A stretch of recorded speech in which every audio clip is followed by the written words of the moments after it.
Hello, good morning. I'm going to narrate a novel, One Arranged Murder by Mr. Chetan Bhagat. And the novel goes like this. Chapter 1.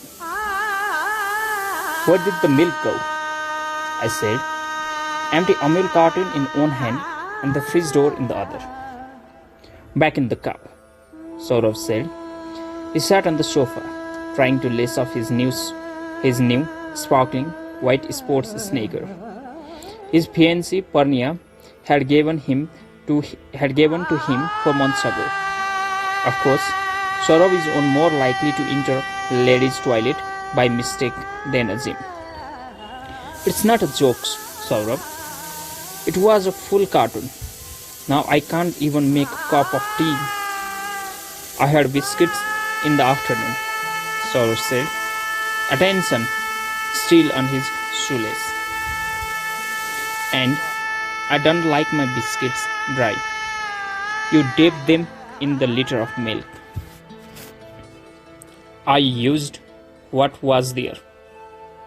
I shut the fridge in disgust, threw the empty carton in the dustbin, and stand on one of the dining table chairs, staring at him. I'll get another packet later. And as we discussed, let's avoid talking.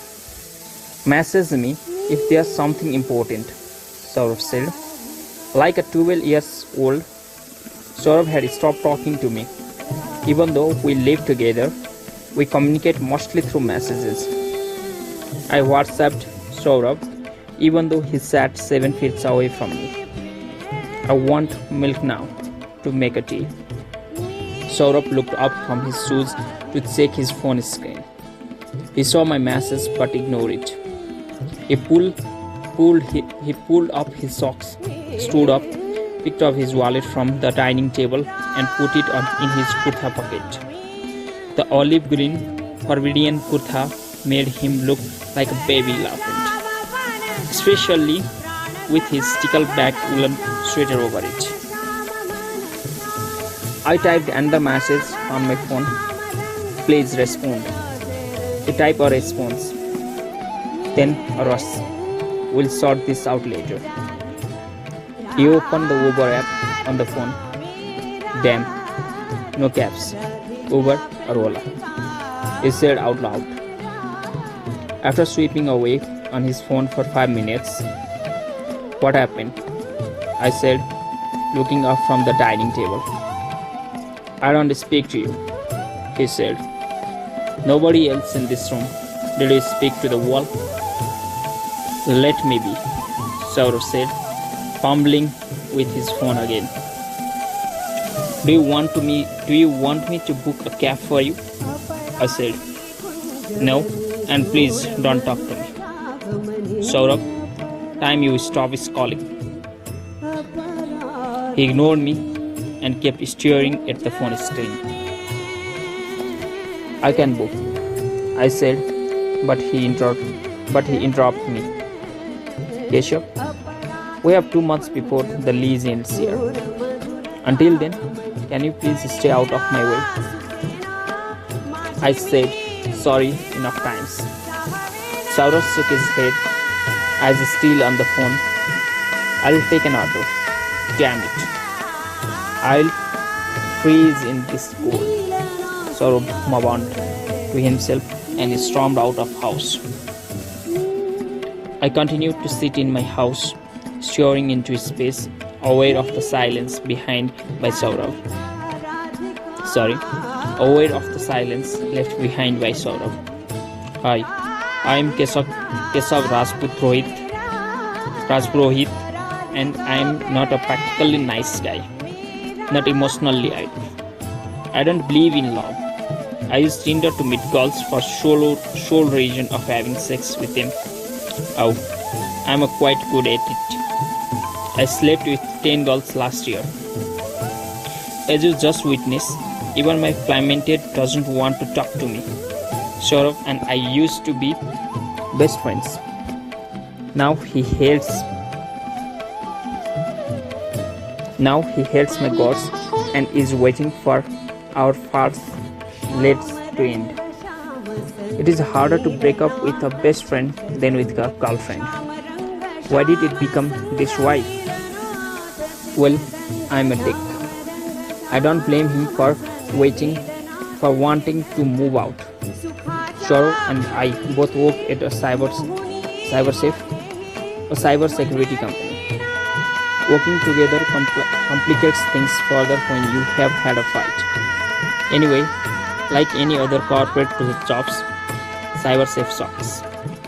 My real position in the little detective agency Saurav and I own as a side gig, Jet Detectives.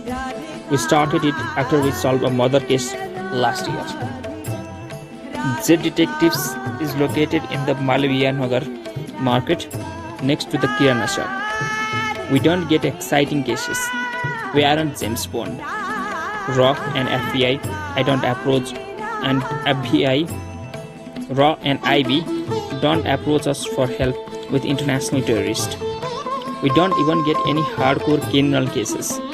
Most of our inquiries are from aunties in the area suspecting their mates of stealing their gold necklace or their husband of having an affair.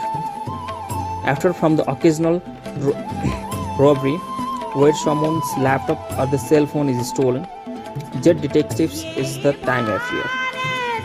Well, the one thing I want is for us to get a real juicy murder case. Turns out in Delhi isn't quite the crime capital it is made out to be. My phone pinged. Message from an unknown number. Need urgent help on a case. Who is this? What is this about? I replied. Myself, Pramod Gupta. I suspect my driver has not been filling petrol for the morning he takes from me. I threw my phone down in the disgust. I will deal with this nonsense later. I thought about Saurav. Why was this pastor so oversensitive?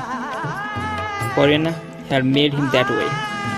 But no, nobody can say a wrong against his fat bride to be. Yeah, I called her fat. Fat just like Saurav.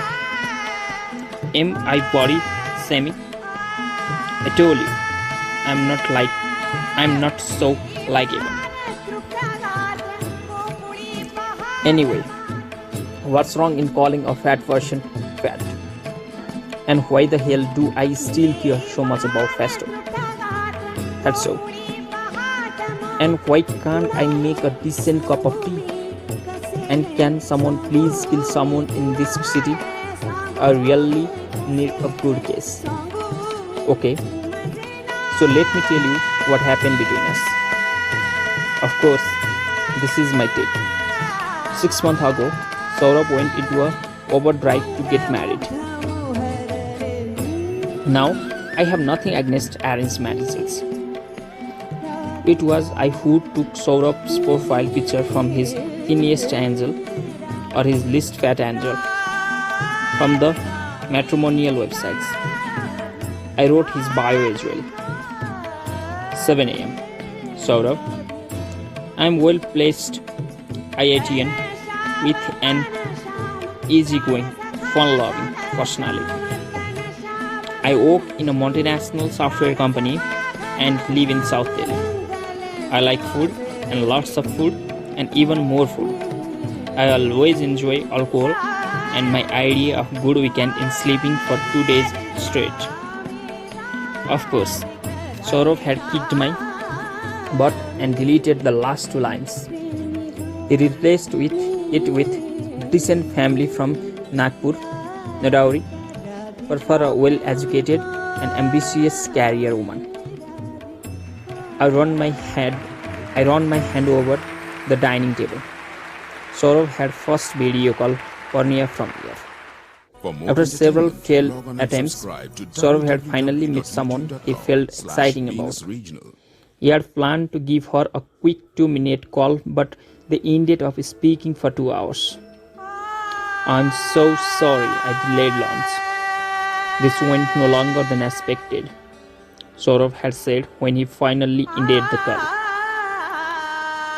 She's the one, I said. Really? How do you know? You gave up food for her for 2 hours. If that's not true love, what is? Turns out I was right. Saurav fell head over heels for Purnia Malhotra, the only daughter of Ramesh and Neelam Malhotra. She lived in a Punjabi joint family in a new French colony. She was what Saurav wanted, ambitious and career-minded. She had her own internet startup and it was doing really well. It's called Ito, Curated Food Delivery. Saurav told me, like a hand-picked Zomato, they tasted the dishes and tell you the tastiest one to order. I can see why you like her, I said. It hadn't to be about food. Yeah. Told you I like career woman, Saurav said. Of course, I said. Over the next few months, Saurav and Purnia dated. If you can call it that in an arranged marriage situation. Maybe arranged dating or arranged courtship, if there is such a term. Soon, the two were more in love than any love marriage couple I knew. It's like meeting Purnia rewired Saurav's entire DNA. One night, I heard him talking in a singing song voice mother uses for 6-month-old infants. Only my Purnia baby. You become tailed. Why you work so hard, my Sona baby? He said, almost poked. You also had to see the transformation in the way he dressed. Gonna wear t-shirts and pajamas, Saurav's official costume. Income, full sleeves, collared shorts. He even wore the Calvin Klein night suits to bed. The entire room smelled of aftershave, so we sat down for dinner on one evening. Is that cologne? I said. Yes, Saurav said. Were they distributing it for free? It's always nice to smell good. And you realize it just now? After 28 years of living your life cognate free?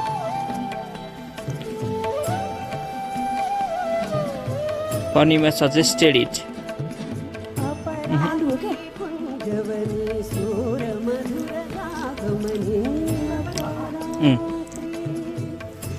Purnima suggested it.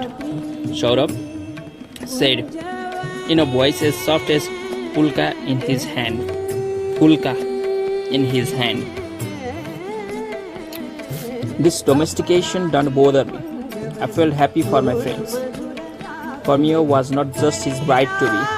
She was his only crush, love, girlfriend, and in fact, his only female acquaintance. Okay, let me come to the point. However shallow it might be, Purnia is actually a nice person.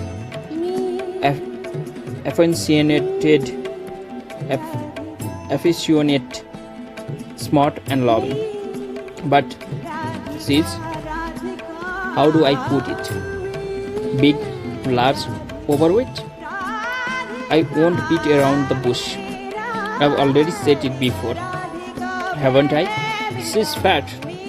Yes, I called a perfect girl in a perfect relationship with my best friend fat. So, judge me. But then, let me judge people's weight too. Food connected them. Almost all their dates were at popular itineraries. Even their terms of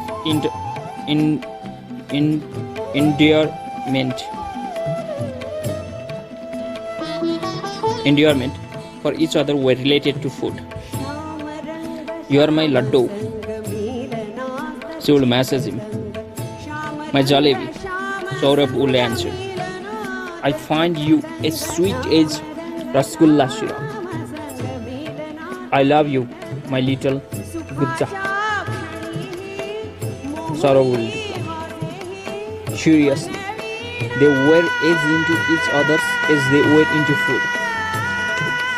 Soon, they ran out of sweet to describe each other. When you are down to Gujia, you know you will have exhausted the mithai list. I surrender to think what their future kitchen will look like. It will be a mithai bunker large enough to sustain human force to hide underground in the event of a nuclear holocaust. Of course, every now and then one of them will see a post on the Instagram about fitness and they will make a plan to exercise. My little Bondi, we are going to get fit together. Now, Saurav told her on call, firstly, if you are planning a fitness routine, stop referring to each other as deserts. So they made plan to get fit post-marriage.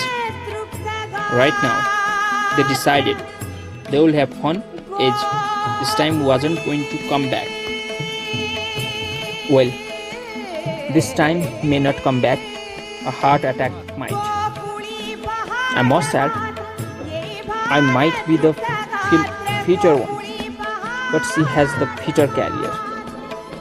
She, along with her business partner, had managed 3 rounds of funding for Ito. A private equity firm had just invested $14 million or 90 crore rupees into her company for a 35% stake. You're so lucky for me, my Kaju. Kalti, Purnia had told Saurav after the funding round closed. This is a huge for me. Honestly, I don't resent her for this. I was happy for Saurav. Fat and rich is good with me. And so long as she keeps my best friend happy, I'm happy. Well, Saurav was insanely happy. The only problem, it just wasn't my best friend anymore. Something changed. He never had time in the evening. I understood that. Newly in love and all. However, he started neglecting work at Cyber said, I'm going to Amritsar for a few days. Can you make the pitch presentation? Jacob asked me. Oxford, Saurav said. Why are you going to Amritsar? Purnia really wants me to try the Amritsar pulas there. What? It's her hometown. Her father and his factory there too. The project deadline is next Friday. Handle it, no? Saurav said and mocked the punched me in the chest. Only this time. I said, I expect it wasn't only that one time. Saurav was ready to drop everything for her. He was so in love that he was once doubling the Ito app for Purnia for like 2 weeks. It was around the time we had to finish a crucial piece of code for a cyber-side client. I couldn't complete it on time alone. Our client at the cyber-safe complained to Chetan, who then vented on me. Sorry, wife. I don't realize the Ito dubbing will take so long. Debugging will take so long, Saurav said. Jacob gave me a warning. I said, wait, Purnia calling me. I'll talk to you later, Saurav said and disconnected my call. I put up with everything. I even want to meet Purnia's entire family, her parents, brothers, Marcy, Chacha and Dadi. All of them stay in the same 3-story houses. I helped plan the engagement, picked out the Saurav's clothes and danced more than any other guest at that party. Of course, he forgets all that. All he remembers is the one time I lashed out. I would had a bad day. Fine. I could have choose my words better. But now the dude doesn't want to talk to me. He wants to move out of the house, change departments within CyberSafe, and close the Z detectives. And I'm the bad guy. Seriously.